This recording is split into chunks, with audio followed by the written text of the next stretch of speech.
Vous avez dit bière, mais la bière, c'est quoi au juste? Comme vous le savez sûrement déjà, la bière est une boisson fermentée, alcoolisée, réalisée à partir de malt, donc d'orge, de blé, généralement ce sont ces deux graines, d'eau et de houblon, sans oublier les levures. Mais c'est bien beau de savoir ce que c'est de la bière, mais depuis quand ça existe? Donc là, nous sommes en Mésopotamie, en 4000 avant Jésus-Christ. Nous buvons actuellement une boisson qui porta le doux nom de Sikaru, qui signifie littéralement pain liquide. En effet, son nom vient du fait que cette boisson est réalisée à partir d'orge, d'épeautre, de blé et de millet. Le millet étant un mélange de graines rondes de petite taille. Je vous ferai apparaître une photo juste là.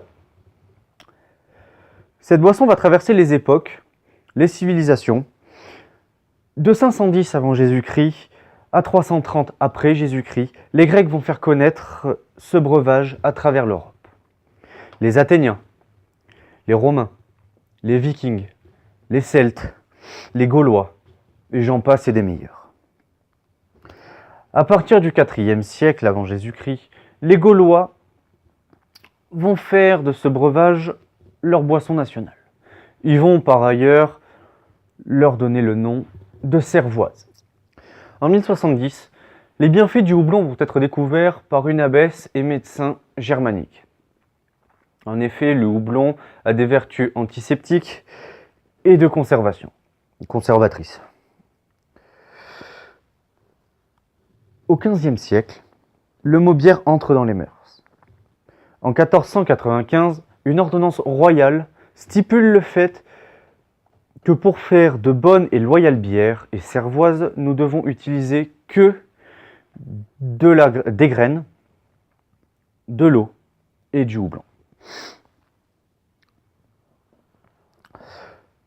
Le mot cervoise sera abandonné quelque temps après. Aujourd'hui, la bière subit ce que j'aime appeler une révolution microbrassicole. En effet, en 1996, nous comptions sur le territoire français pas plus d'une centaine de brasseries. À l'heure actuelle, nous sommes arrivés à 800 brasseries en France, environ, sur le territoire français. Pour clore ce petit historique sur la bière, je vais vous parler des 3 styles de fermentation. Donc nous avons les fermentations hautes, ale, qui vont donner des bières généralement fortes en alcool. Donc nous allons retrouver les IPA, les pale ale, le stout, les porters, et j'en passe et des meilleurs. Donc de fermentation haute. Ensuite nous avons les lagers. Lager, fermentation basse. Les lagers, on va trouver plusieurs bières dans ce style-là, mais à noter que généralement, l'alcool est plus faible. Et pour finir, les lambics. Donc les lambics sont des fermentations spontanées, levure sauvage, clairement.